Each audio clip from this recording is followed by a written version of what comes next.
Oi, gente, tudo bem? Agora a gente já está aparecendo.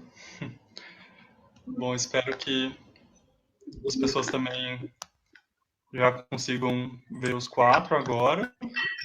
Joia. Se alguém puder comentar aí, tá tudo certo? Sim, Estão vendo? certinho. Tô vendo. Legal. Bom, queria então começar dizendo boa noite a todos, aos três que estão aqui, a quem está assistindo e para quem vai assistir depois a gravação, né? Bom, eu queria começar com algumas palavras de agradecimento. Primeiro, agradecer a Natália Agra e a Fabiano Calisto, dois grandes poetas e que são os editores da Corsário Satã, que publica o livro. A Natália me disse hoje que o livro é o 13º da Corsário, gostei do número, achei muito simbólico. E queria agradecer também ao Gabriel Pedrosa, que fez todo o design do livro, todo o projeto editorial do livro. E ele acertou logo de primeira, assim, a gente quase que o que ficou é a primeira versão que ele mandou. Queria agradecer também ao professor Gustavo Silveira Ribeiro, da UFMG, que teve a gentileza, teve a gentileza de escrever a orelha do livro, e foi uma alegria, muito obrigado, professor. E também ao Caio César Esteves de Souza, que é doutor lá pela USP e está agora fazendo doutorado em Harvard, que escreveu o pós-fácil do livro. Muito obrigado também, Caio. Deixa eu ver. Bom, avisar também que a pré-venda vai até o dia 1º, que é sábado que vem. Então, o livro está com frete grátis para todo o Brasil, custa R$ 36,90.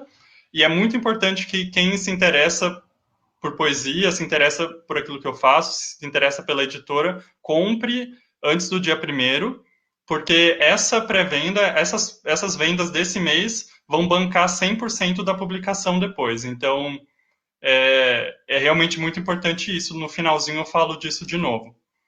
E quem quiser comprar e ainda não comprou, pode entrar no site da editora Corsário Satã, só pôr no Google Editora Corsário Satã, entrar e lá já está na página de entrada, na abertura, o meu livro. Ou quem não se sente muito bem fazendo compras online pode me pedir a conta do editor e pode fazer transferência direto para o editor. E aí é só me mandar um inbox, me mandar ou mandar para a página de Facebook da Corsário, que a gente passa a conta. Bom, e agora eu queria agradecer aos três que estão aqui, né? Muito obrigado, Diogo Cardoso, Prisca Gustoni e Simone Brantes. É uma alegria realmente estar com os três aqui, porque são os três casos, são casos de obras que eu conheci primeiro e depois conheci as pessoas por trás. Então já comecei admirando as obras, assim. A Prisca, eu me lembro de me falarem, nossa, uma poeta que escreve em várias línguas, no original, se traduz nessas línguas, uma coisa incrível. Depois fui realmente conhecer, ainda não conheço pessoalmente, é fantástico. Diogo eu conheci, vi o Diogo num curso da Casa das Rosas, ele fez alguns comentários muito interessantes numa aula, a gente não os conhecia, fiquei com aquilo na cabeça. E depois, num Vozes e Versos do Tarso de Melo, do Heitor Ferraz, eu cheguei esse dia atrasado, eu me lembro até hoje, cheguei no meio da leitura do Diogo e era um poema fantástico que eu nunca esqueço, assim, né? E a Simone, eu conheci a obra na época do Jabuti, foi 2017, Simone? Acho que 2017, né? Do Quase Todas as Noites. Fiquei, fiquei ali em choque com aquele livro, passei para todo mundo e depois a gente se conheceu. Então, toda essa história para dizer que é realmente uma alegria, eu não falo só da boca para fora, né? É uma alegria os três, estar com os três aqui. E agora, só para quem ainda não leu algo dos três, eu vou ler rapidamente as três mini bios, para ficar uma coisa mais sistematizada, e depois a gente passa para a conversa, para não ficar me alongando aqui. Bom, o Diogo Cardoso, ele é mestre em filosofia pelo IEB, na USP. Ele publicou Sem Lugar à Voz, pela Dobradura, em 2016, e a Plaquete Paisagens e Pântanos, pela Babum, em 2019.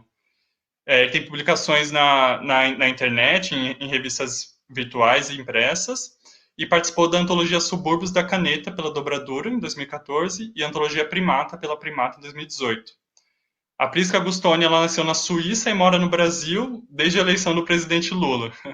Ela é poeta, tradutora e docente de literatura italiana e comparada na Universidade Federal de Juiz de Fora e trabalha com a língua italiana, a francesa, a portuguesa, as e vindas, né? E está com 2 livros de poesia no prelo, na Itália e no Brasil. Né? No Brasil, pela editora Quelônio. E está traduzindo para o português poetas suíças, e é um trabalho muito interessante. E a Simone Brantes publicou 3 livros, Pastilhas Brancas, No Caminho de Swan e Quase Todas as Noites. Esse é o último que recebeu o Jabuti em 2017. E autora do volume dedicado à poeta Rosa Ausländer, na coleção Cirandas de Poesia, na EduEG e a editora da UFPR em 2019. Publicou traduções, né? E participou da antologia Poesia Andando, 13 poetas no Brasil, e também da Roteiros da Poesia Brasileira, anos 90. Bom, acho que eu já falei demais aqui. Deixa eu ver se eu estou esquecendo alguma coisa.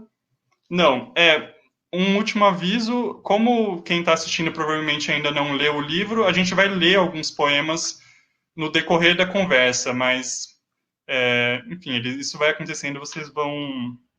Só para vocês não ficarem muito, às vezes, por fora de uma coisa específica que está sendo conversada. E, bom, eu acho que é isso que eu precisava falar antes. E acho que a gente pode começar, assim, quem poderia... também não falei para quem está assistindo que a ideia é que seja uma conversa mesmo, não é uma mesa acadêmica, nem... A gente vai conversar, trocar impressões, então a ideia é mais ou menos essa. Aí não sei quem poderia começar. Bom, então eu começo. Bom, tá me ouvindo direitinho? Sim. Bem, inicialmente, o prazer de dizer para vocês que estar aqui, né, mesmo que de forma muito estranha, ainda a gente não, eu pelo menos não me acostumei ainda com essa presença em ausência, mas por outro lado, se é que a gente tem que tentar ver o lado positivo, quase não tem sobrado lado positivo nenhum, mas é que essa situação a qual nós estamos obrigados, né, de alguma forma a viver, nos permite também criar momentos como esses, e particularmente para quem, como eu, não vive em São Paulo, por exemplo, ou no Rio, né, onde geralmente acontecem com muita frequência esses encontros, esses lançamentos, eu sempre recebo esses momentos com uma defasagem de alguns dias ou algumas semanas, né? Então, esse é um lado muito prazeroso, né, dentro da catástrofe nossa cotidiana. Então, eu queria realmente reiterar o prazer de estar aqui, a alegria de poder dividir esse momento com pessoas que eu admiro muito, com trajetórias diferentes e que eu admiro muito, que me alimentam muito também. Não só a escrita e a leitura, mas também a esperança do nosso caminhar, né? A alegria de estar aqui por uma ocasião como essa se dá também em função do prazer que eu tenho. Agora eu falo como uma veterana, gente, mas é porque eu descobri a obra do Mateus há 2 anos, eu acho, que a gente conversa, Mateus, uns 2 anos mais ou menos, através de posts do Facebook, inicialmente, em que eu li poemas seus, várias revistas, né, esse trabalho maravilhoso que muitas revistas estão fazendo, vem fazendo, né, as muitas revistas digitais e os blogs que temos hoje no Brasil, o seu próprio que você alimenta, né, Mateus? Então, isso permite também que a gente se aproxime com obras em construção, como a que a gente está construindo, mas às vezes de pessoas que você não conhece pessoalmente, né? No meu caso, isso é muito comum, porque vivo em Juiz de Fora, que é uma cidade de uma tradição poética muito rica, até pela proximidade com o Rio, mas que em termos geográficos, se você tem uma vida, um cotidiano aqui de trabalho, isso te impede um pouco uma frequentação, digamos, cotidiana. É uma alegria muito grande poder estar no momento que sai seu terceiro livro, ou está para sair seu terceiro livro, né? Por ter acompanhado um pouquinho a trajetória, assim, de forma um pouco picada, e também como tradutor, né? É algo que tem me chamado muita atenção também, sua trajetória como tradutor, com a idade que você tem, né? Essa que eu queria dizer como veterana, quer dizer, você tem uma idade muito, você é muito jovem, e você já faz mostra de um caminho muito firme nos dois campos, né?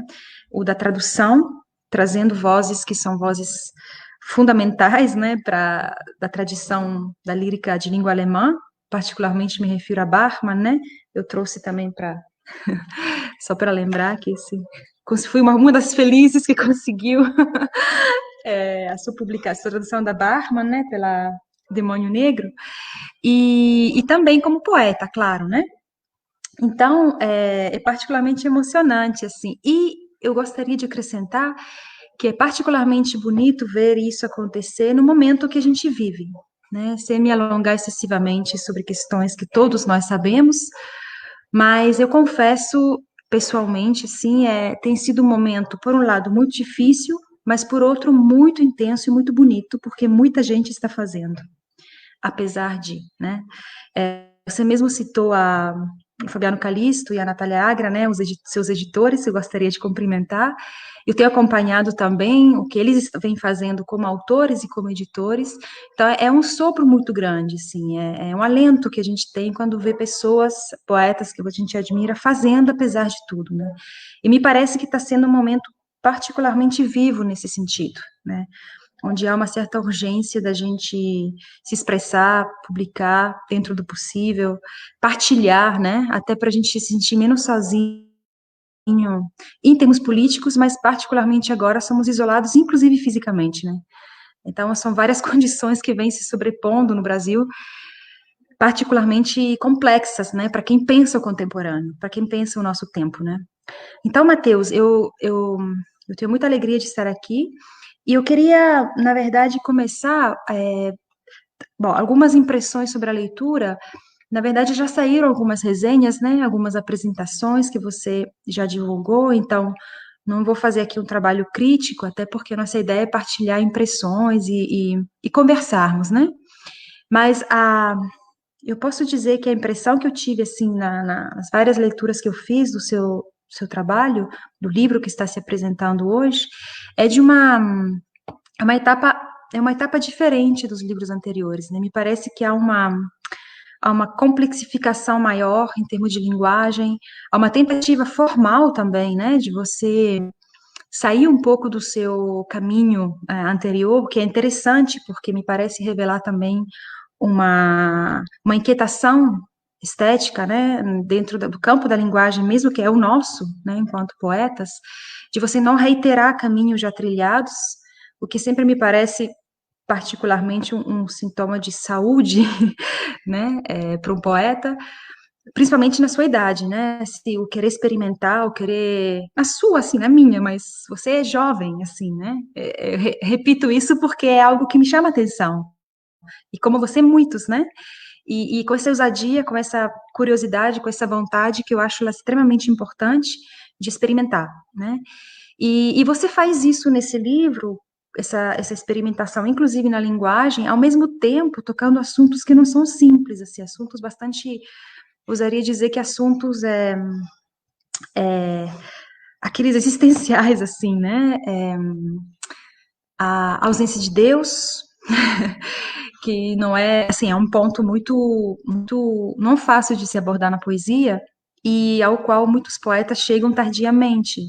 Aqui eu gostaria de trazer uma lembrança que eu tive quando li seu texto, ligada à minha tradição, que é a italiana, né? Mas nós temos um dos maiores poetas da lírica italiana do século passado, que é o Caproni. Ele chega, acho que o último livro dele, salvo engano, o último livro em vida que ele publicou é um livro no qual ele vai esgarçando a linguagem quase que ao nada, e é um livro que questiona profundamente essa ausência de Deus. Inclusive a Gamba escreveu um prefácio para esse livro, na edição brasileira. Então, assim, publicada pela UFSC. Então, eu vejo isso no seu livro, né? Essa tentativa também de abordar, não de abordar, de falar sobre essa ausência de Deus. Eu achei ousado, assim, interessante, né? Você tocar esse ponto. Então, são temas muito, muito centrais, né?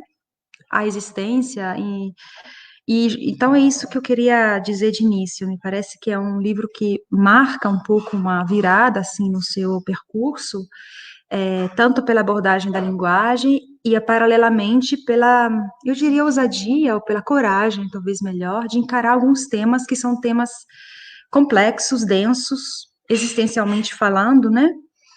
Que não são leves. E depois a gente volta, porque também não quero, né, até para ver quais elementos às vezes você aborda até para poder sair um pouco desse peso existencial, né, do tema. Há umas saídas ali interessantes e alguns impasses. Mas enfim, esse é meu ponto de partida e estou muito feliz e não só por estar aqui, mas pelo que vem. E eu espero que os colegas da mesa aí os amigos que estão nos vendo também terão essa alegria. Não é um livro fácil, não é um livro leve, mas quem faria livros leves hoje no Brasil? Então, também é uma pergunta que a gente pode jogar para quem está nos olhando. Não sei agora como é que fica a situação. Você quer comentar, Matheus? Talvez assim, ou deixo a palavra para o Diogo? Eu acho que, por enquanto, eu falei muito no começo, por enquanto Tá vocês bom. falam e depois eu volto. Bom, Acho que o Diogo, né, levantou o Então eu dedo. venho aqui na... Sim, levantei o dedinho. Eu vou aqui na sequência. Queria agradecer primeiramente o Matheus pelo convite. Você tá assim, não. E estão me ouvindo? Sim. Gostaria de agradecer o Matheus pelo convite e para a participação de live eu sou bem resistente, mas como foi o Matheus que me convidou e eu falo publicamente aqui, eu não soube dizer não, né? Mesmo de conhecer o trabalho dele, que eu admiro imensamente, tanto quanto eu conheci o Matheus na tradução, justamente por essa coletânea que a Prisca apresentou. E já fiquei muito admirado, fiquei curioso em saber quem é. E pouco tempo depois, a gente fez esse curso que ele mencionou, nos encontramos lá na Tapera, nessa leitura, e eu tive acesso ao livro dele, né, o Máquina de Carregar Nadas, que já me impressionou absolutamente, assim, que tanto na tradução, a Prisca mencionou isso, tanto na tradução quanto na criação dele, já tem uma coisa muito madura. E assustador depois, quando você o conhece, saber da idade dele, né? Essa a maneira rigorosa que ele lida com a linguagem. E particularmente nesse livro, de fato eu concordo com a Prisca, né, quando ela fala dessa passagem dos livros anteriores para esse livro, é de uma ousadia incrível, né, o que o Matheus propõe aqui, e me chamou a atenção que é um livro que coloca questões e também se coloca em questão, né, de lidar com os elementos que ele apresenta, né, do país, o corpo e o próprio poema. E essas maneiras se conjugam de uma forma muito interessante, que a maneira que o Matheus divide o livro, né, a divisão de sessões são colocadas de lado, né, e não cortando os poemas, porque claro, ele tem essa ideia de um poema contínuo, mas ao mesmo tempo ele tem umas variações que para mim me deu a impressão que tem um certo minimalismo nessa variação, não na escrita. E as epígrafes apresenta muito bem, dá muito bem o tom do que ele produz, né? E a maneira com que ele dialoga com isso, ele resolve muito bem questão de linguagem, ainda que questionando tanto a linguagem, quanto o país, quanto o corpo, quanto a terra. E essas modulações me chamam muito a atenção, da maneira que vai organizando, a maneira que os poemas vai quebrando, mas sempre tem um contínuo, né? É como se ele começasse a apresentar os elementos na primeira parte e isso vai se desdobrando, e não necessariamente eles são cindidos, né? Essa conjugação me pareceu interessante. E uma coisa que me chamou bastante a atenção, né, a maneira que o Matheus vai trabalhando os verbos desse livro, né? Num país, tempo, corpo, amor, que houve, há ou há de ser, né? Sempre essas temporalidades sendo trabalhadas ao mesmo tempo, né? O que me dá a impressão de uma quebra aí de relação de sujeito-objeto. Ele consegue fazer um trabalho ali com a linguagem, com as reiterações, com a repetição de palavra no começo e no fim do verso, que cerca de uma maneira que quebra essa relação, né? E, de repente, todas essas questões que ele está problematizando, elas se conjugam. E elas se conjugam de uma maneira interessantíssima, né? E me dá e tem uma coisa bonita nisso, é que eu vejo uma utopia no seu livro, Matheus, apesar das questões que você coloca, da ausência de Deus, dessas presenças que são evocadas, mas pela ausência, né? E sempre uma promessa, uma busca, uma procura, que isso eu sinto falta na poesia contemporânea, que tem muitos questionamentos, mas eu não vislumbro nelas uma utopia. E apesar da complexidade que você traz, das questões que você coloca, que de fato são extremamente complexas, não são leves, mas aponta para uma utopia. E essa utopia, eu tenho a impressão da maneira que você trabalha também, ela está ancorada num desejo, né?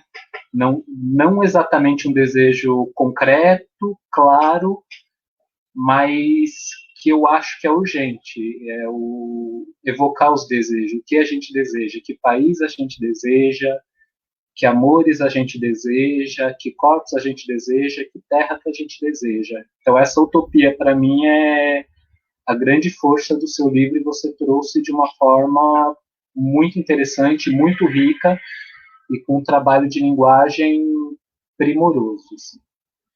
Tem mais coisas para dizer, tem muito aqui que eu separei, mas eu acho que para começar a conversa, eu acho que dá para ficar por aqui por enquanto.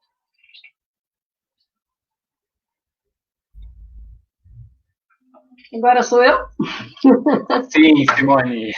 Bom,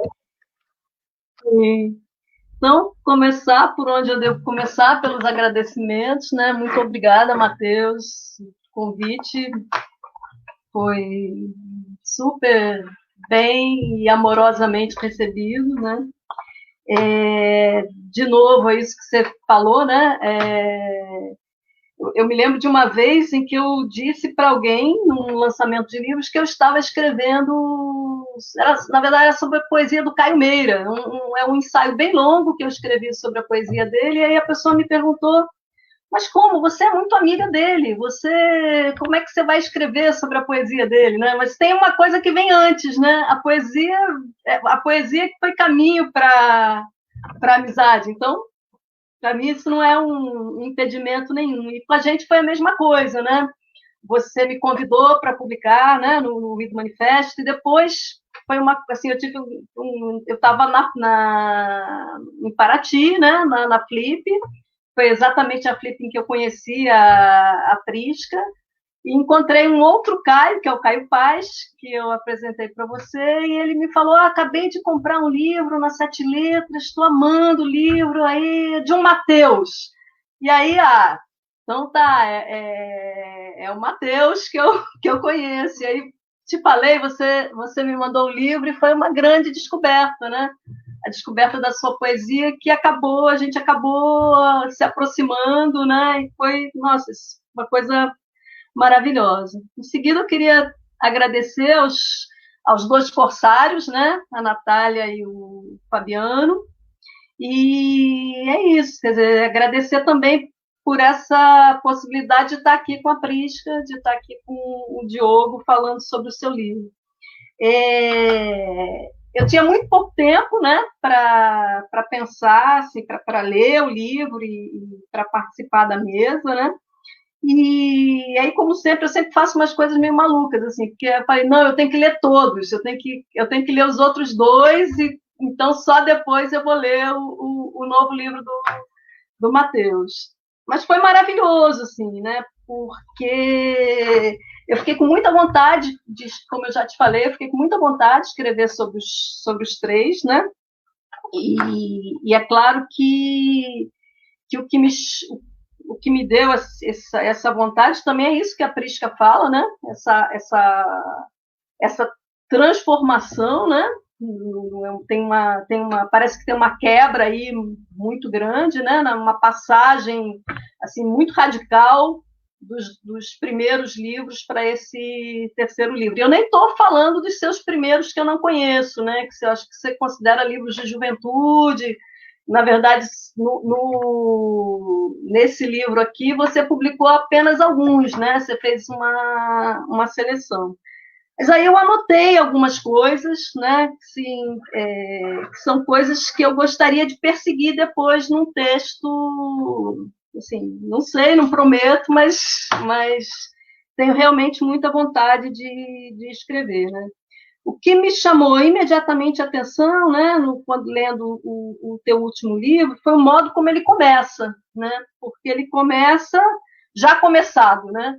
Tem ali no livro um começo que não está dentro do livro, né? Isso é alguma coisa bem característica dele, porque na verdade nunca há um começo, né? A gente já está sempre lançado nessa leitura. Eu não sei se em alguns eu acho que em algum desses seus 3 livros você tem uma imagem que é a caça, o caçador que é a própria caça, né? Então, assim, o leitor também é esse caçador que é a própria caça. Ele está sempre lançado, né? E então, assim, é uma experiência de descentramento muito grande, né? Que eu acho que é essa experiência que a Prisca falou da complexidade dessa linguagem. E isso, para mim, ele se articula, né, com alguma coisa, uma outra coisa que eu vejo no livro, é que ele está sempre te jogando para dentro e para fora de alguma coisa, né? Ele está sempre te jogando para dentro da poesia e ele está sempre te jogando para um fora da poesia. Ele está sempre te jogando para um dentro, que é o amor, e para um fora, que eu acho que, de alguma forma, é nomeado como violência ou como uma indiferença à violência, ou com uma incapacidade de se colocar no lugar de uma alteridade, né, que é uma outra classe social, né? Um dentro que é a memória e um fora que é o esquecimento, e aí, reencontrando as palavras da Prisca, né, um dentro que é uma transcendência e um fora que é uma ausência de transcendência, né? Um dentro que é não Deus, mas qualquer Deus, algum Deus, né? E um fora que é a inexistência completa desse Deus, né? E a outra coisa que eu vejo nesse começo sem começo, né? Assim, o livro começa com um sinal de pontuação, né? É que esse começo que não está no livro são os seus outros livros, né? E aí eu acho que ele tem uma coisa impressionante, né, em relação ao Máquina, em relação ao Poemas em Torno do Chão, é porque, principalmente o Máquina, né, ele se organiza em torno de polaridades, né? Então tem a polaridade, por exemplo, entre o peito, né, e a mente, né? Eu já te falei que 2 poetas que o livro... Não, assim, tem 2 vozes que percorrem, para mim, né, o Máquina, que é a voz do João Cabral e a voz da Cecília Meirelles, né? O Mateus é um poeta tão sui generis que ele consegue conjugar aquilo que é impossível de conjugar, né? De um lado, o Cabral, de outro lado, a voz da Cecília Meirelles, né? E tem essa polaridade, que é a polaridade do homem, de um lado, que é esse ser que não tem ser, porque ele se confunde com nada na medida em que ele não dura, né? Ele não tem eternidade, e nesse sentido ele nem foi, nem será, nem é, né? Assim, é um nada absoluto, e de outros objetos, né? Isso é impressionante como no Máquina você tem objetos e objetos e objetos, né? Mesa, geladeira, cadeira, cama, ferramentas, né? E os animais, né? E aí o que eu acho é que mesmo que seja à noite, ele implode essas polaridades. Não existe mais a possibilidade de estar aqui ou de estar ali, né? E o que eu via também um pouco no Máquina, e aí a Prisca falou que o Mesmo que Seja à Noite é um livro que tem um peso, né? E ao mesmo tempo eu vejo que o Máquina é mais pesado do que ele, porque o Máquina ele tem uma melancolia, que é uma melancolia meio metafísica, né? Porque na medida em que você conserva as polaridades, é como se você garantisse alguma coisa que não é a sua situação, a situação humana, né? Então, acho que esse livro, eu acho um livro impressionante, o seu último livro, porque ele destrói a máquina. Aliás, tem essa imagem da máquina desmontada no Mesmo que Seja à Noite, né? Então, é isso. É como se, para mim, é como se você caísse na matéria, assim, caísse, pum, né? Inclusive, tem uma coisa que eu não falei aqui, mas uma coisa que me chamou muita atenção é que o Mesmo que Seja à Noite, ele começa por uma cadência, né, a linguagem entrando progressivamente nela mesma, e ele, no final, é uma queda absoluta, né? No final, pum, né? Eu fiquei, assim, meio chocada, assim, com aquela queda. Mas é isso, você volta para o ponto de partida, né? É isso, eu acho o livro impressionante. Queria terminar contando, para não ficar tão grave assim, contar a história de uma amiga que é corretora de imóveis, e ela estava às voltas com um ator bonitão, que era um ator da Globo, procurando com ele um apartamento. E aí, num determinado momento, eles estavam juntos de carro, ele falou, eu posso passar ali na minha casa, estou aqui perto, para eu tomar um banho? E aí ela disse, claro que pode. Mas eles estavam conversando o tempo inteiro sobre o último apartamento que eles viram, né? Então, quando ele saiu do banho, ele perguntou para ela assim, o que você acha? Aí ela disse, sensacional, espetacular. E eu acho o seu livro espetacular, Matheus, é isso.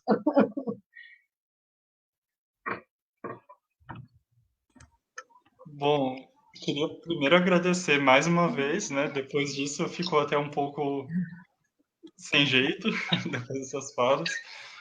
Mas talvez uma coisa aqui que estava passando pela minha cabeça enquanto vocês falavam e que de alguma forma une o que vocês comentaram é essa questão dos opostos como uma fixação, assim.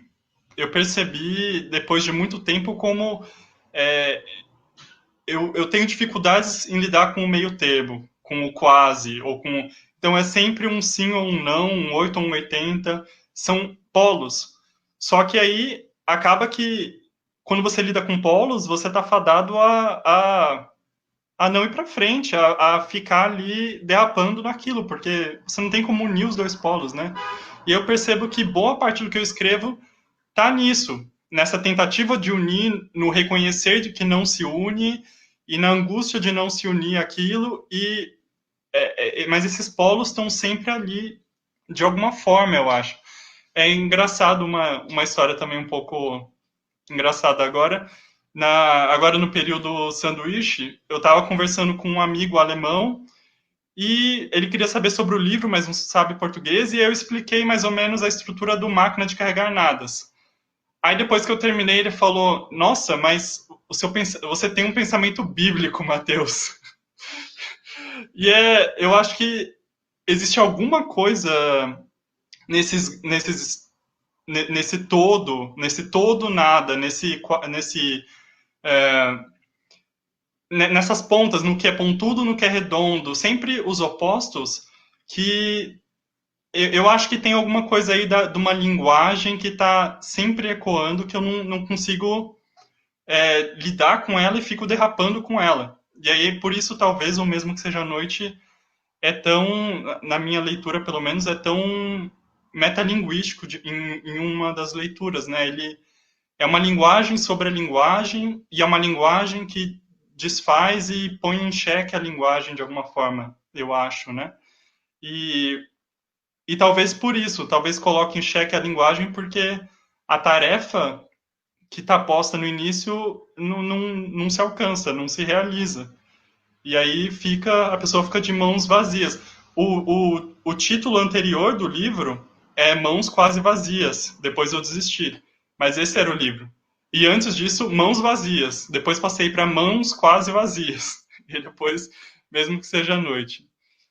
Então, acho que por enquanto dá para falar isso, e a gente podia talvez ler alguns trechos, né, e alguns poemas, e conversar talvez a partir deles para o pessoal que está em casa, enfim, ficar mais a par, né? Quem poderia começar? Matheus, só antes de começar, eu queria chamar a atenção para uma coisa que a Simone falou, que é dessa junção que você faz de que ela aponta entre Cabral e Cecília, né?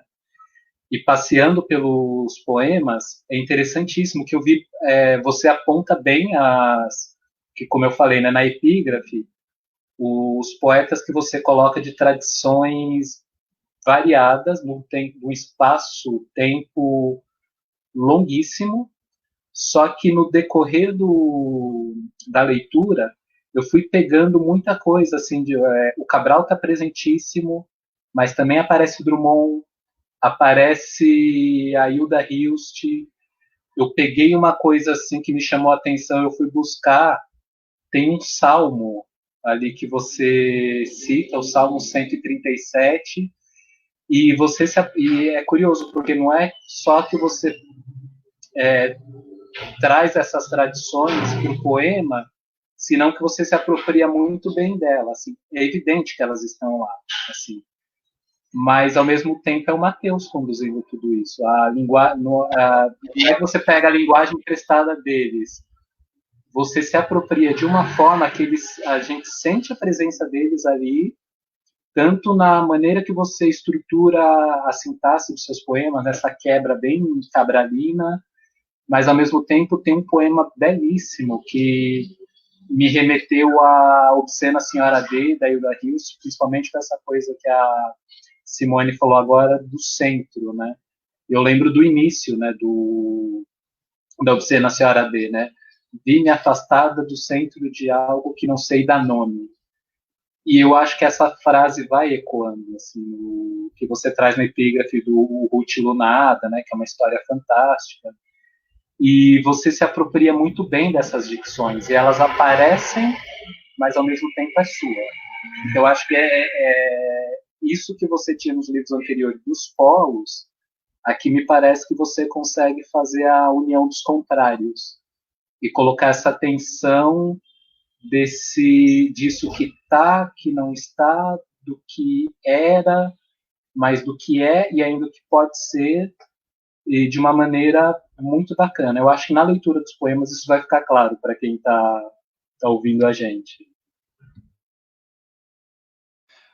Só uma última coisa que eu me lembrei, agora que vocês estavam falando disso da estrutura, para explicar para quem está em casa, o livro é como um longo poema, e ele tem 8 sessões e é um contínuo. Então, os poemas são separados só por um asterisco e é um contínuo, não tem espaço em branco entre eles, né? E aí os títulos dessas 8 sessões aparecem na margem direita, que é uma coisa que o Cabral usava, né? Se eu não me engano, é no Rio que ele usa. E se eu não me engano, ele traz isso daqueles manuais de cartografia, de viagem, né? Que ali está sendo descrita uma passagem por um rio tal, e aparece do lado direito, rio, sei lá, Capibaribe, o rio ali. Não sei o que, ela está passando pelo monte tal, aí aparece lá pequeno, do lado direito, monte tal, para não quebrar a leitura. Então vem um pouco daí. Mas aí a gente conversa sobre isso depois, era só para mais ou menos quem está em casa entender essa estrutura do livro. Acho que a gente pode ler. Começar. Podia comentar uma coisa, claro, Mateus, também? Conversa. É porque senão eu vou perder o fio. Obrigada. Não, é porque eu queria retomar alguma coisa que a Simone disse, justamente, e agora o Diogo, concordo plenamente com o fato de que no livro vejo também que há essa utopia. E era uma das questões que eu queria comentar, a presença de verbos muito no futuro, né? Reiterando, sim, mesmo quando você questiona a linguagem ou questiona as coisas dentro da linguagem, há um questionamento e logo em seguida vem um verbo no futuro, né? Como querer contradizer de alguma forma ou de novo colocar um contraponto, melhor dizendo, né? A essa pergunta.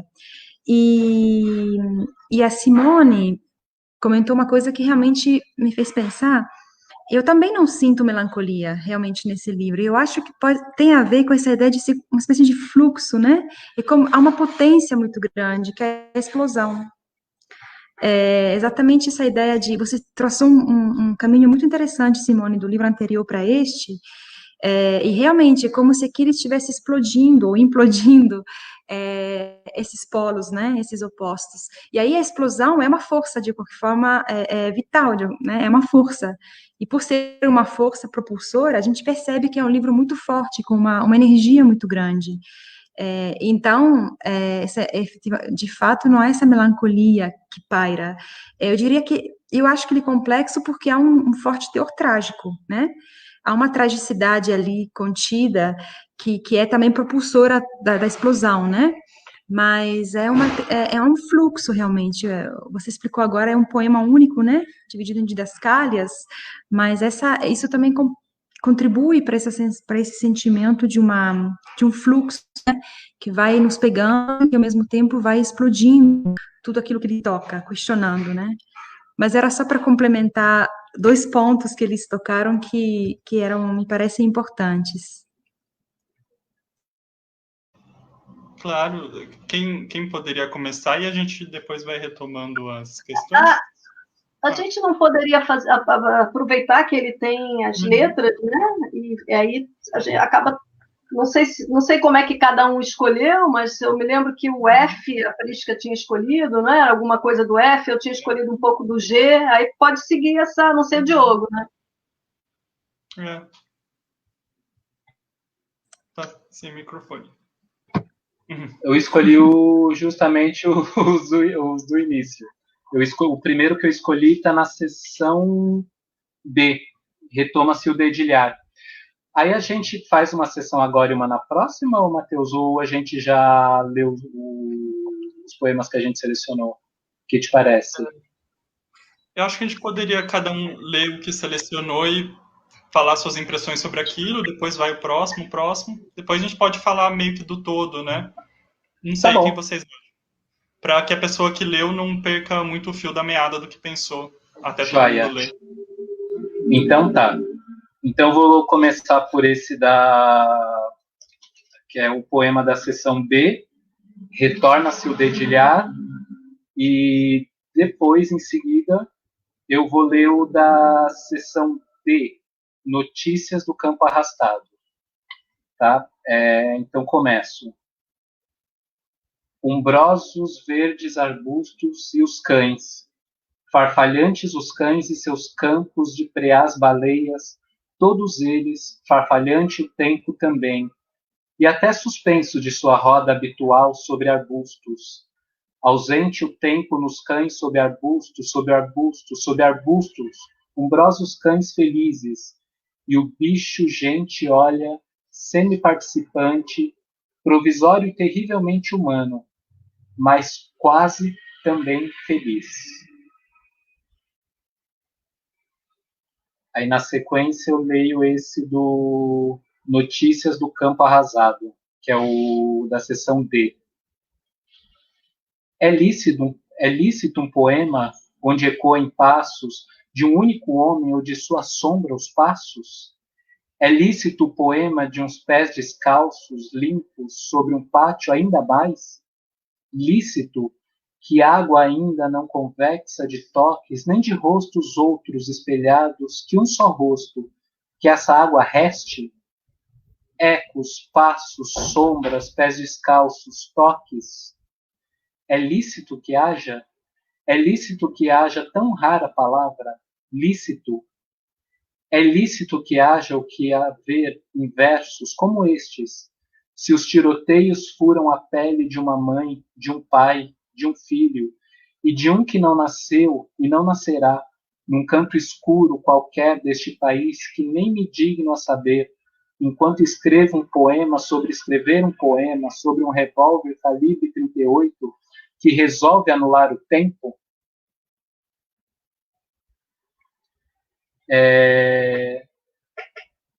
Esses dois poemas me impressionaram muito, claro, vários outros, mas o final desse, principalmente, Matheus, me pareceu muito interessante porque o poeta e o poema, se tudo antes que o que vinha vindo vem construindo questões, vem construindo problemática, uma coisa que já apontava no início, mas aqui se evidencia, o poeta, o poema, a linguagem se evidencia como questão, se põe em questão, né?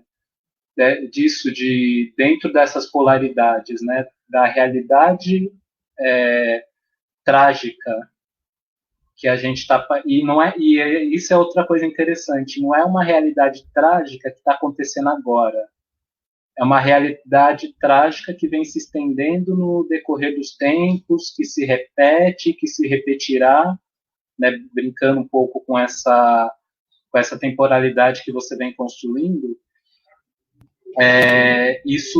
Nesse poema particularmente, e um mais à frente, né, que aí você vai colocar o poema, né, como questão, isso me chama muita atenção, isso se junta, aí você também coloca o poeta e a linguagem no problema. E mais para frente ainda você vai dizer, né, num outro trechinho, né, um poema, quase um poema, mas ainda um poema, algo assim que você coloca. E essas questões que você vem trazendo, na maneira que você formula, dá uma força, um arranque para o livro que faz dele uma potência, algo para se pensar desde o ponto de vista político, histórico, social, quanto de criação mesmo, essa metalinguagem que você tinha citado antes.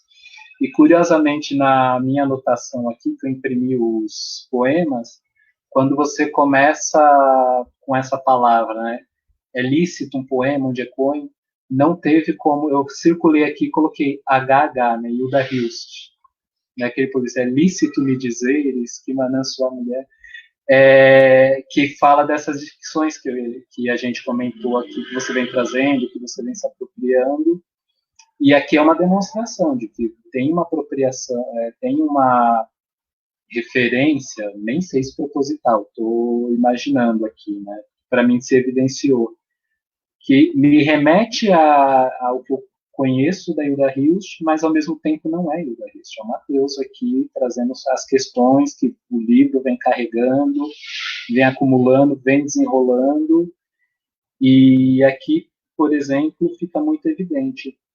E no outro tem isso, né, que você vem trazendo essas imagens da caça, que é super bonita e é ambígua, né, que ao mesmo tempo que você coloca essa imagem como uma preparação de trabalhar a terra, que nem você fala das ferramentas paradas no galpão, como uma construção, né, me remete a uma coletividade, só que ao mesmo tempo essa caça é ambígua, né, porque você vai trazer questões da natureza, do depredamento, até questões mais pontuais da política, mas isso vem se desdobrando num arco histórico, político, que nunca é garantido. Eu acho que essa que é uma coisa forte que você traz aqui, ao mesmo tempo que você problematiza, teve algo que já existiu, que agora não existe, mas tem essa utopia, né? E essa utopia que vem pelo desejo, mas que ao mesmo tempo precisa sempre ser vigilada, né? Para que isso não se transforme nesse ciclo de sempre tem, não vai ter, e essa, enfim, mudança constante. Acho que por enquanto desses poemas que eu tenho para dizer é isso, para não me alongar muito também.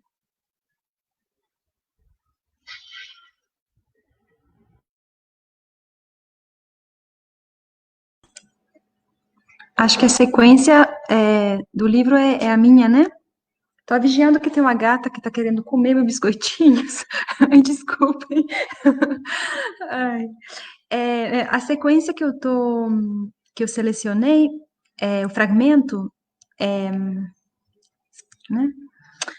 Vem na parte F, né? Que é dedicada mais ao corpo, mais centrada no corpo, um corpo em diante, né? Aí eu vou propor a leitura de 2 fragmentos, hein? A cegueira do homem, que de seu corpo morno soletra o corpo morno de outro homem, os sinais, as vírgulas, discursa entre 2 bocas e recita, estático e nu, a abrasada, violenta, poesia que o corpo maquina na carne. No beijo, o que há de elástico, o que há de contrito, de adivinhado, o que há de inaudito, talvez, ou quase, ou sempre, entre o dizer de bocas mudas, talvez, tremelusa nos céus, seus mornos, e estrela da manhã, branda, inconstante, e nela se solucione um homem, como uma noite se soluciona em dia. Bom, essa parte do poema, ela parece mais, o título diz, né, a Didascalia diz, mais centrada na questão do corpo, né, que me parece ser, dentro dessa experiência que o Mateus nos propõe com a linguagem, com o questionamento, né, me parece ser talvez uma das amarras materiais, uma das amarras da presença, né, da consciência daquilo que nos escapa, até porque em algum momento você fala da presença da morte, que ela está sempre presente ali, né, no reflexo na sombra, na parede, né, uma imagem bonita dessa ideia de uma sombra na parede, que te dá um pouco, me lembra muito aqui me lembrei muito do Goulart, alguns poemas do Ferreira Goulart, quando ele tinha consciência da morte na pera, na fruteira, né, bem bonito, assim, como a gente vai lendo aqui e lá alguns elementos. Então, me parece que na carnalidade, na presença da matéria, e aqui no corpo, há um elemento de amarra, de alguma, não diria nem transcendência, mas consciência da finitude e daquilo que pode também nos dar consciência de nós dentro do tempo. Mas tem um elemento interessante nesse fragmento que eu selecionei, ou pelo menos que a mim me chamou a atenção.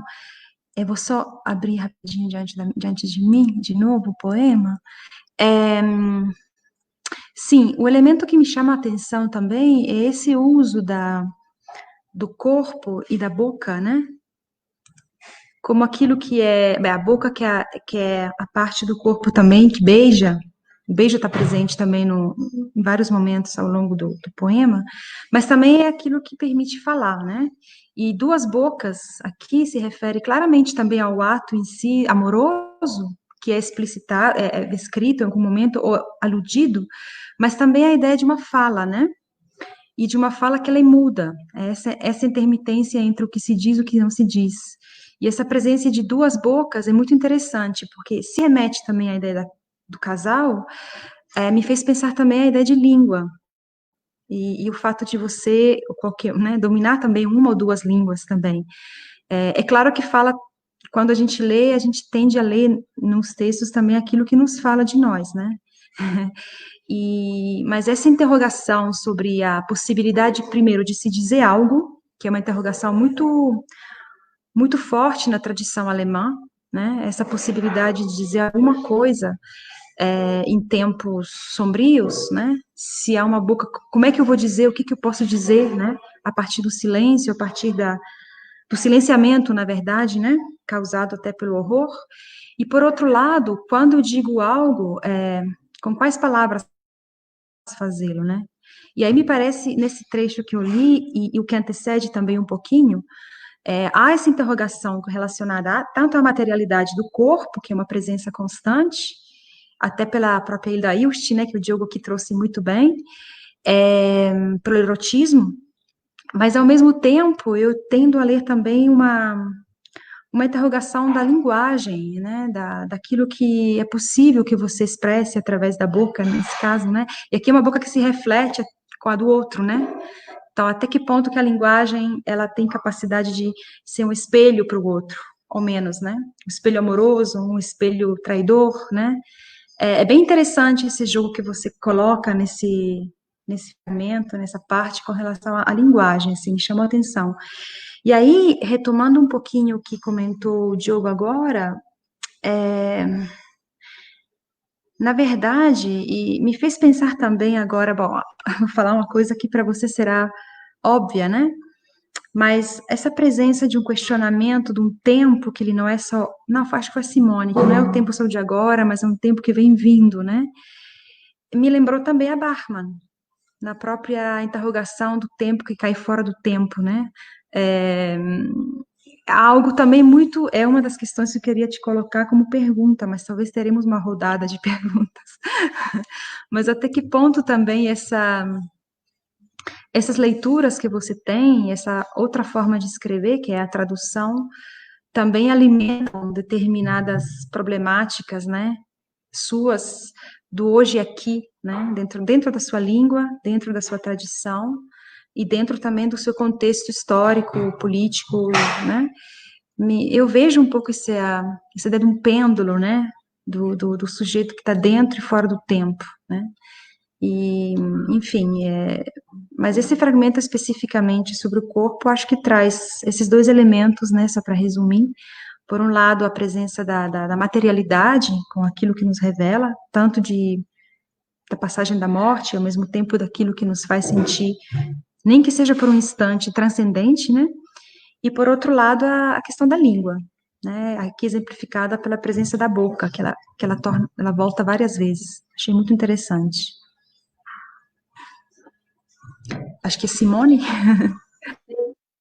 Não, antes de fazer a minha leitura, assim, ouvindo, né, isso que você falou da boca, do beijo, né, da língua, eu me lembrei de um poema da Máquina, que é o Gênesis do poema, né, que o poema dá exatamente, ele amadurece pendurado no céu da boca, só isso. Então tá, eu vou passar aqui para a leitura da minha parte. Um momento. Bom. G, o amado do amado, novamente espectro. Toda linguagem é crime, maior ou menor. Agarrar. O momento, aquele anterior à fala, anterior ao verbo, à boca, aquele pré-adâmico, se Adão houvesse, tivesse havido, aquele, antes, pré-antes, o momento aquele, antes do bicho e da rocha de Deus, se houvesse o momento aquele em que o tudo e o nada eram irmãos de mãos dadas, e a alegria era ainda projeto sob as arcadas do futuro.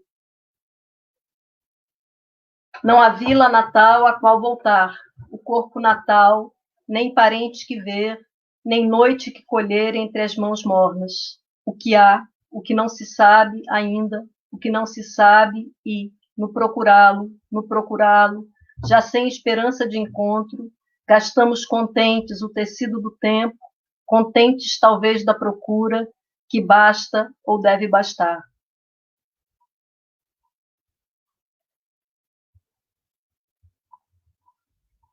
Momento.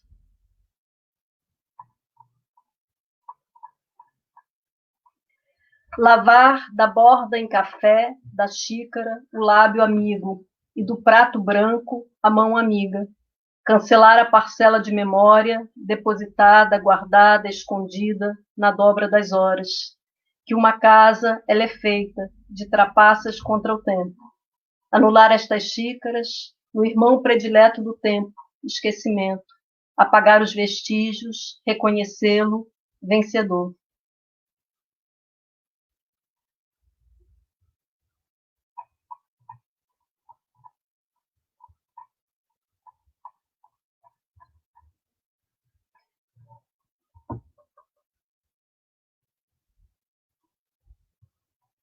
Bom, esse é o problema de ler aqui no arquivo, mas acho que eu consegui ler aqui um trecho maravilhoso do livro. Bom, eu queria... eu não tinha pensado exatamente em falar da parte que eu tinha selecionado, mas falar um pouquinho disso, que duas coisas que o Diogo falou, né? Só explicar um pouquinho, que, assim, quando eu falei da voz do João Cabral, né, e da voz da Cecília Meirelles, em nenhum momento, né, eu quis dizer que a voz que eu ouvia era, sobretudo, a voz do Mateus. Assim, o que eu acho é que tem de especial nessa voz, que essa voz é capaz de conjugar vozes que são tão conflitantes, né? Isso é uma coisa impressionante. E acho que essas vozes todas aí, eu acho que elas não estão só aí por uma questão de formação, né? Porque todo poeta vai se tornando poeta no confronto com essas outras vozes, né? Incorporando essas outras vozes, em algum momento se deixando anular um pouco por essas outras vozes, né? Em outros momentos, de alguma forma, quase que domando, né, essas vozes. Mas eu acho que tem alguma coisa aí, que acho que a Prisca falou, é que os livros que o Mateus escreveu, né, falar da obra é um pouco, né, estranho, tem um diálogo muito grande com a tradição, né, com os temas da tradição, né, são muitos poetas que em algum momento saltam aqui, né. O Rilke, por exemplo, né, eu acho que está muito presente no livro. E aí a outra coisa que, assim, mais da parte do Diogo, é quando ele fala desse homem semi-participante, né? Isso me fez com que eu me remetesse ao Máquina, né? Porque o que é essa máquina de carregar nadas, né? Parece que essa máquina de carregar nadas é o próprio homem, né? Esse homem semi-participante. É isso, é para ficar pensando muito tempo sobre esse livro. Outra coisa, né? Outra coisa que aí já vem um pouco uma lembrança a partir dessa passagem que eu li. Eu acho que tem uma coisa nesse poema que é a questão da urgência, a questão da necessidade, né? Que muda tudo, né? Eu acho assim, isso que o Diogo está falando, tem alguma coisa que já vem vindo, né? Tem as questões sociais, as questões políticas, elas não começam nesse momento, né? Elas trilham um tempo. Mas eu acho que tem que alguma coisa que o Mateus assume com esse poema, que é a necessidade, quer dizer, parece que essa necessidade, né? Essa urgência que explode a máquina. É uma impressão que eu tenho. E você fala isso, nesse trecho que eu acabei de ler, tem isso, né? Quer dizer, tem esse desalento, esse desconforto, essa falta de perspectivas, né? Esse beco sem saída, mas tem alguma coisa aí que... E aí tem a ver com a utopia, né? Que o Diogo falou. É isso. E aí eu não encontrei aqui no arquivo uma das partes mais bonitas, mas aí deixa para a próxima. Se você encontrar depois, dá para ler mais para frente, né? Tá legal. Tá bom. De novo, eu fico sem jeito. Obrigado pelas falas. Uma coisa que eu estava pensando enquanto vocês falavam era essa questão desses ecos, né, desses autores. Eu acho que isso é uma coisa muito importante para mim, primeiro como leitor de poesia e também como autor de poesia. E aí eu não, como quase ninguém, né, eu não separo isso. Todo mundo vê isso como coisas juntas, né? E aí eu estava conversando com um amigo, isso não foi agora, já alguns anos atrás. Alguns anos atrás ele me disse que ele via alguma coisa que lembrava vamos ver, a estrutura de escrita de algo do Eliot, nessa questão dos ecos que são tomados, mas que são engolidos, digeridos e saem de outra forma, mas muitos ecos, né? sei se alguém já viu uma edição comentada do Eliot, do T.S. Eliot. As edições que colocam cada citação, ou cada quase citação, ou quase possível citação de um poema dele, essas notas ficam maiores do que os livros dele. Assim, isso realmente acontece. Então, eu acho que, depois que esse meu amigo falou, isso ficou um pouco na minha cabeça. Não sei se eu internalizei depois que ele falou, ou se isso já estava presente.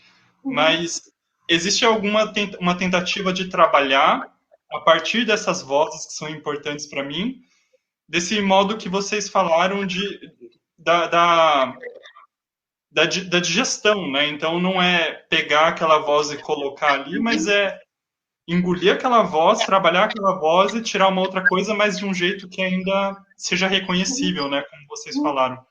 E talvez isso seja o meu caminho, assim, porque quando eu falo que eu nunca decidi, ou poucas vezes na vida, pouquíssimas vezes, decidi escrever um poema. O poema acontece na minha cabeça, mas então o resto do tempo eu passo lendo e como afiando as ferramentas para esse momento em que a poesia chega. E eu falo isso e eu me ouço, parece muito metafísico, mas eu vejo como uma coisa muito biológica, alguma coisa ali dá um tique no cérebro e o poema acontece, né? Uma coisa biológica, mas de qualquer forma não está sob meu controle. Então, eu passo todo o resto do tempo, que é quase todo o tempo, lendo. Né? Eu já escrevi muitos poemas, hoje em dia eu escrevo poucos, então às vezes eu escrevo 2 poemas por mês, às vezes eu passo um mês sem escrever, aí tem mês que eu escrevo 10, mas é uma coisa, de modo geral, eu escrevo poucos poemas, o resto do tempo eu estou lendo, só que eu quase que não separo esses 2 momentos, é quase como um contínuo, e a Prisca disse, né, na questão até da tradução também como criação, e a leitura também como criação, eu vejo, né, essas 3 coisas, a tradução, a leitura e a escrita. Então, são modalidades diferentes, mas estão ali. E eu acho que acho que nem se eu quisesse me livrar disso eu conseguiria, é uma coisa que está na estrutura, parece, das coisas, né, e quando o verso aparece, ele aparece já nesses ecos, e aí eu fico nesse movimento. Tem um texto muito bom do Paulo Henriques Brito sobre teoria da tradução, e ele fala da escrita própria, da tradução como movimentos em direção ao original ou para longe do original. E ele vai brincando com isso. E eu acho que a minha escrita acaba partindo desses opostos, mais uma vez, e tentando me aproximar e me afastar dessas vozes. Eu acho que é uma coisa que tá ali, não sei se, mais uma vez, eu não sei se esse meu amigo incutiu isso na minha cabeça ou se isso já estava ali. Mas é interessante pensar, ouvir agora a fala dos 3 e ver que isso aparece de alguma forma nas 3 leituras, né? Ninguém aqui conversou entre si, né? Vocês 3 não conversaram entre si. Então é interessante ver isso, assim, e me coloca para pensar de um jeito muito, muito positivo. Assim.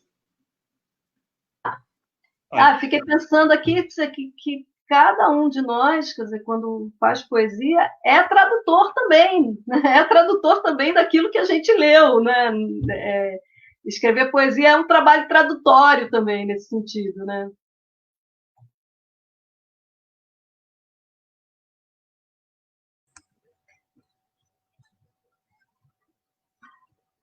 Fiquei pensando também, enquanto te ouvia, Matheus, que de alguma forma é aquilo que é a experiência da escrita. É claro que ela é individual, a modalidade como a poesia vem, né? Você relatou aqui, mas é claro que parece que é esse diálogo constante com aqueles os nossos contemporâneos, que são os que estão conosco agora, mas Dante é meu contemporâneo, por exemplo, né? Então, o diálogo que a gente entretém com aqueles que estão ali do nosso lado.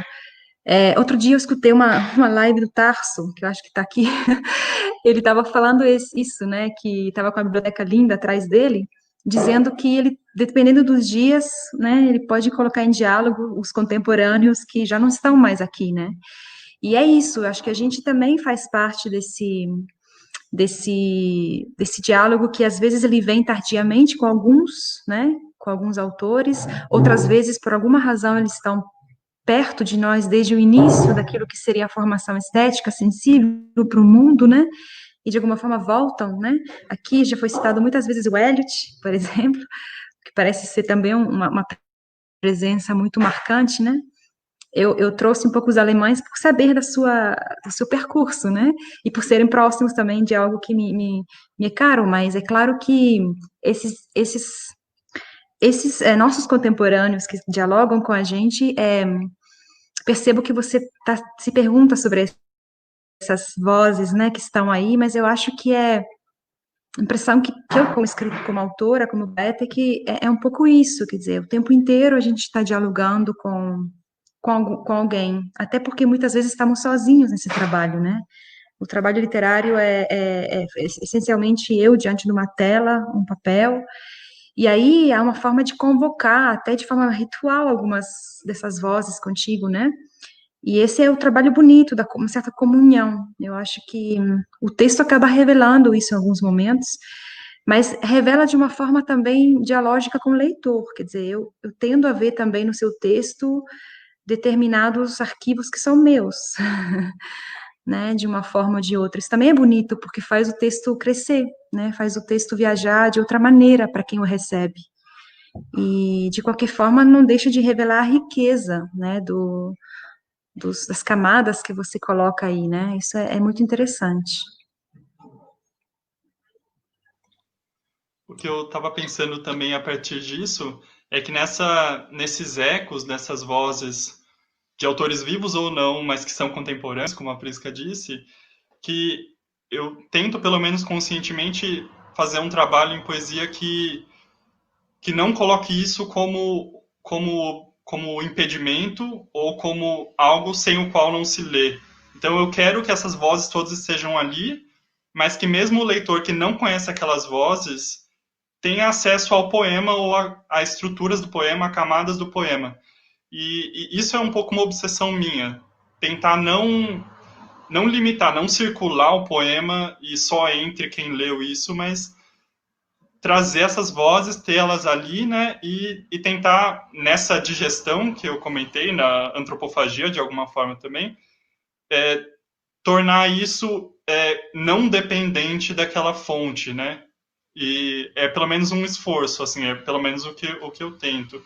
E aí, mais uma coisa que eu pensei nessa questão dos contemporâneos mortos e vivos, uma coisa que eu tento também é ler de tudo, absolutamente. Então, poetas do ano 1100, 1200, poetas que nasceram em 1995, em 2000, e trazer todas essas vozes, no caos mesmo, trazê-las juntas e ler um poeta de 1400 e pouco, ler uma de 1920, uma de 1990, outra de 1500, e trazer, e uma leitura depois da outra, parece que isso na nossa cabeça vai sedimentando os autores de forma diferente, né? Então, ler Hilda Hilst e depois ler Lígia Fagundes Telles, você já lê outra Fagundes Telles, e depois você lê o Eliot, você já lê um outro Eliot, e assim vai na vida, né? Esse é o percurso da vida como leitor. E eu tento fazer as leituras, eu me coloco como obrigação quase do fazer poético, me expor ou me colocar ali na leitura de autores absolutamente diversos. E principalmente dos que não têm nada a ver com o que eu escrevo. Isso é uma coisa muito importante para mim. Então, aqueles poetas que a pessoa lê e vai pensar isso não tem nada a ver com o Mateus, é mais fácil que eu leia isso do que eu leia os que talvez tenham alguma proximidade, né? Porque o texto alheio, não só alheio porque é da outra pessoa, mas alheio porque é uma alteridade quase que absoluta, ele nos coloca em xeque. Mais uma vez, essa questão de sempre se colocar em xeque. Ele coloca, como assim, tudo que eu vim escrevendo e agora vem essa pessoa escreve isso? E isso é muito produtivo. Você fica, como assim? Agora eu preciso escrever diferente porque essa pessoa escreve assim. E aí ela te impulsiona adiante. Então, é uma coisa quase obsessiva, essa minha tentativa de procurar poetas muito diferentes do que eu falo, que escrevem coisas muito diferentes das que eu escrevo, e tentar, e cronologicamente também, e tentar trazer e digerir essas vozes para uma coisa minha, né? Então, acho que é um pouco o movimento, assim, essa é a parte um pouco mais consciente, né, do trabalho, porque eu disse que a escrita em si quase sempre eu escrevo o poema de uma vez, eu raramente escrevo pedaços, quase sempre escrevo em 5 minutos, em 10 minutos de uma vez, e sem decidir escrever. E só que então, essa é a parte que eu não controlo muito. E aí depois eu tenho um trabalho de alteração que é quase maníaco também, que eu fico alterando por anos. Mas essa primeira escrita é de uma vez. E eu acho que isso aparece um pouco aí, né? Não sei se. Acho que era por enquanto o que eu queria falar agora. A gente. Só colocar uma coisa dessa questão, Matheus, também, é que eu tinha comentado das epígrafes, né? Nas epígrafes chama atenção que você coloca o trecho, né? A epígrafe, que você coloca o trecho do poema que você está trabalhando, do texto, o nome do autor, e se eu não estiver enganado, você coloca o ano da obra, né? E aí já chama muita atenção essa colocação logo de cara, que você vê essas temporalidades distintas, essas dicções distintas. Então já cria uma expectativa na gente que está lendo de que esses autores vão estar ali, né, no corpo, né, do poema. Só que da maneira que você faz disso que você acabou de escrever, ela não é gritante, não é evidente e não é mera citação. Isso que a Simone falou, acho que essa palavra é bastante precisa, essa conjunção, né, que você vai fazendo entre essa sua constelação de autores, poetas, poemas, e ela parece, na verdade, isso me chamou a atenção de forma muito sutil, né, do sentido, eu acho que acertado isso que você falou, né, de que essas influências, ou influência não, conjunções, né, da maneira que você sabe que se faz uma apropriação muito particular, esse trabalho de deglutição. Ela aparece de uma forma muito sutil e, de fato, quem não tem acesso a esses autores não vai perder o poema. Quem tiver o acesso a esses autores cria uma cumplicidade entre você e o leitor de uma outra esfera que é a da leitura compartilhada, né? E não significando isso que, por exemplo, do que eu encontrei ali foi o que eu li ou que outra pessoa leu, mas é algo que dá uma vitalidade para essas leituras, né?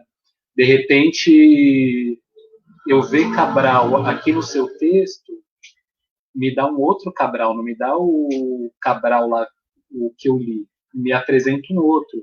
E assim, uma referência que você falou agora, e eu esqueci, quando tem bastante coisa disso, do Eliot, né? Que ele está aqui na questão da terra devastada, do país devastado, do corpo devastado, do amor devastado, só que a maneira que você vai trabalhando aqui dentro dessa chave da utopia que eu comentei, é uma terra devastada, mas ainda é uma terra. E por ser terra, ela tem possibilidade de fertilidade. Foi daí que eu me veio esse insight da utopia, que está devastada, está aniquilada por N motivos, mas ela ainda é terra, ainda é natureza e ainda tem esse poder de transformação ali, que depende do trabalho, que depende dessas mãos, começa por esse par de pé, mas que pode se multiplicar. Então, eu acho que esses ecos, ou eu poderia dizer também ressonância, né, dessas vozes que invade a gente, né, que toma conta, ela participa no seu poema, mas de uma maneira muito sutil, muito original, e que tem essas camadas de leitura, esses planos, né, e devolve outros autores para a gente, mesmo que eles sejam conhecidíssimos. Essa que é o grande trabalho que você fez aí, te parabenizo por conseguir trabalhar da linguagem dessa forma, de trazer esses autores, de devolver essas leituras e apresentar, reapresentar esses novos velhos poetas. Acho que por enquanto é isso. Só pegando aqui, eu estava me lembrando exatamente disso, né? Quer dizer, porque o começo do poema é uma espécie é uma cadência, né? É uma cadência no sentido de que é uma reapropriação da linguagem, né? E aí são pés, mas esses pés convocam outros pés. Isso que você estava falando, aparecem outros pés. Acho que é logo no começo do poema, né? Bem no comecinho. Bem no comecinho, né? Então, assim, eu acho que é isso, assim, e acho que isso se articula também com a alteridade, né? Quer dizer, que tem quando eu falei dessa história para dentro do amor e para fora do amor, né? A violência, a impossibilidade de se identificar com o outro, né? E aí me parece que tem essa ideia da poesia como um coletivo, né? Uma coletividade de vozes, assim, que eu acho muito interessante.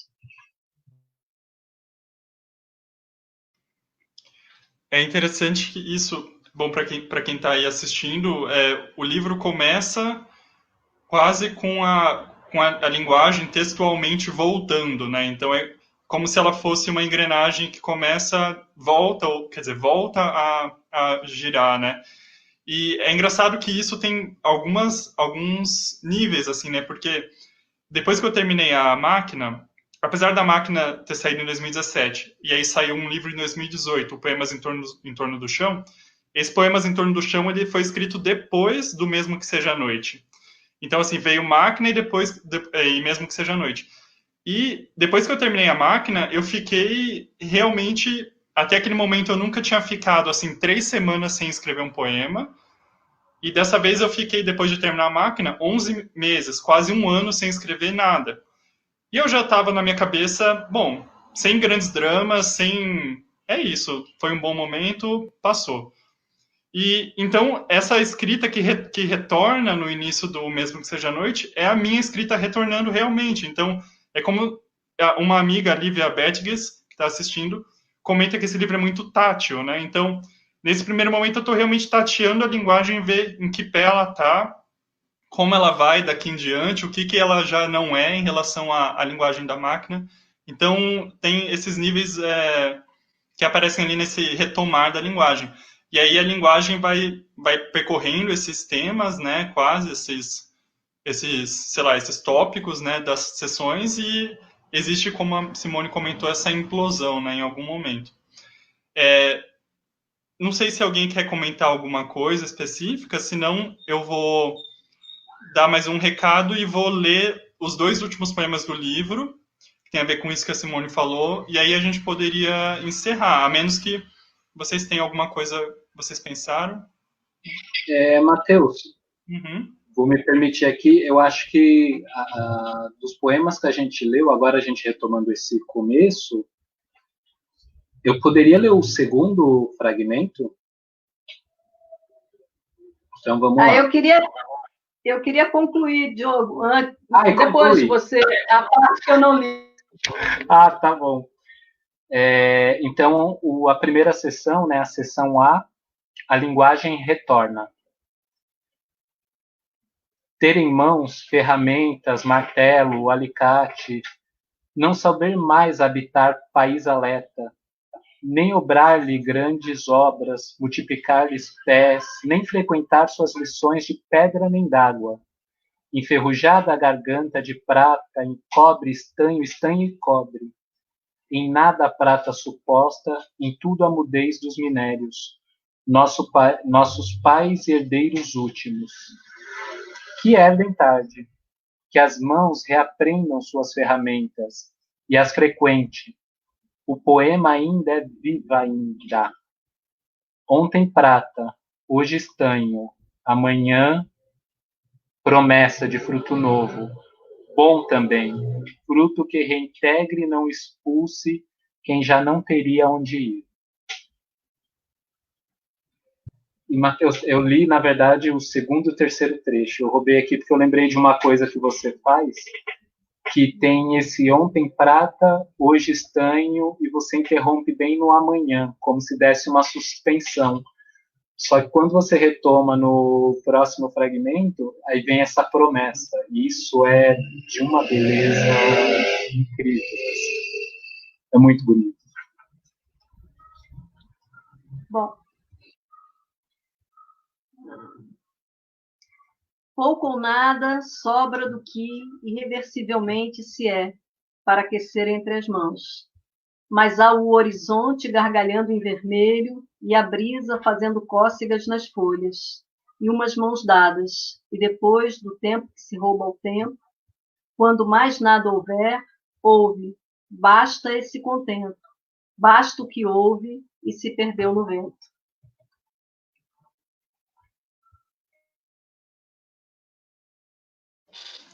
Bom, obrigado de novo pelas leituras, gente.